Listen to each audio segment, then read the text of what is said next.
Recently, I was watching television, and one of the stock market analysts was saying that he's so excited that house prices are falling.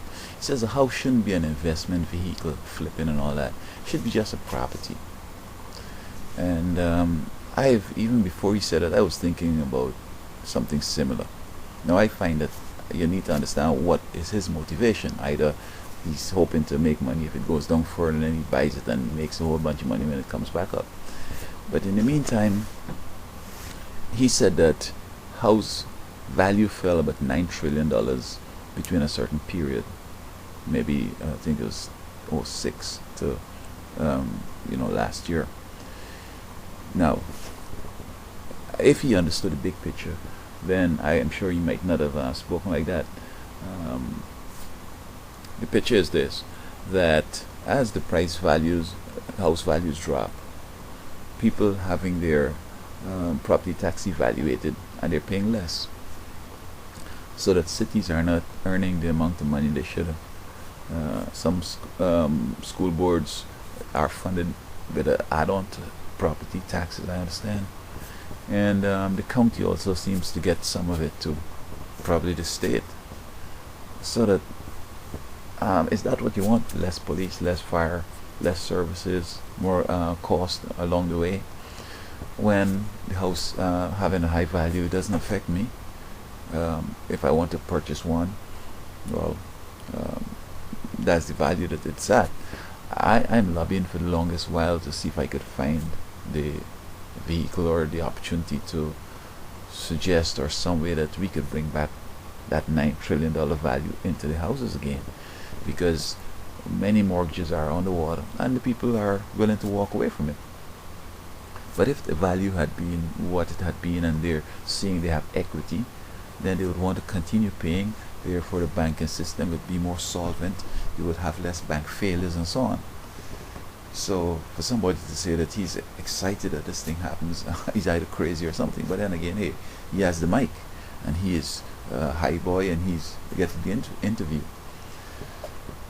You could imagine if we had stopped the foreclosures a long time ago, until probably the economy comes back and folks starting to earn big bucks. They pay just something along the way, just to remember that it's not theirs, because I don't see the smarts in you foreclosing a house, have it locked up in a whole community, people vandalizing it. In New York, people are moving into these properties when you could have said, well, look, bro, I know things are bad, okay, hold on, give me something, let me keep paying my little interest over here or something, as opposed to just taking it, having to pay attorney big fees.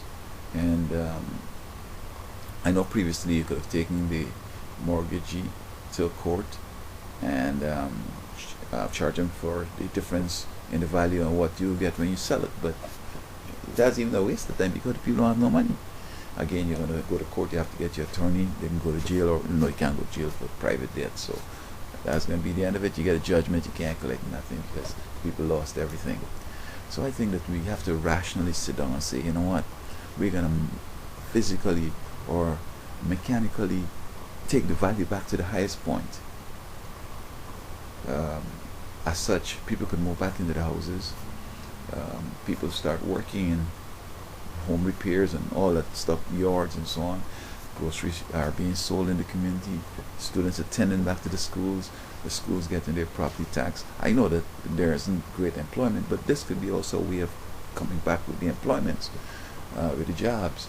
So it's a tragedy that we've had to come to this, but I think that in this new year, I know that probably one day I should be able to go to court and do matters in court, but right now I just have to hope that somebody could see it and run with it and get it done, because it needs to be done.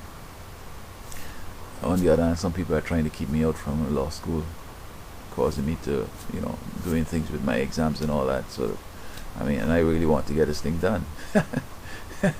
But they have fun in seeing me suffering, I guess. So, okay, well, I suffer, and I have some ideas that most attorneys are not seeing, perhaps.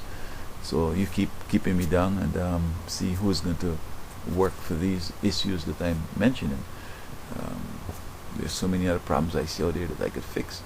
But as I said, in Canada, they told me, don't go to that law school. Here, others are doing other things instead of coming out and say what the case is. I know it would be a contradiction since America says you could be all you want to be and this and that, but they're interfering in my job prospects, my law school prospects. They just like to see me recycling. And when I recycle, I see some people coming into the area and they're coming as if they're on a mission to decimate the recyclers so that I can't get none, I can't make a living, I can't pay my rent, etc. But I'm the man to fix a lot of these problems, and I think God is going to see me through.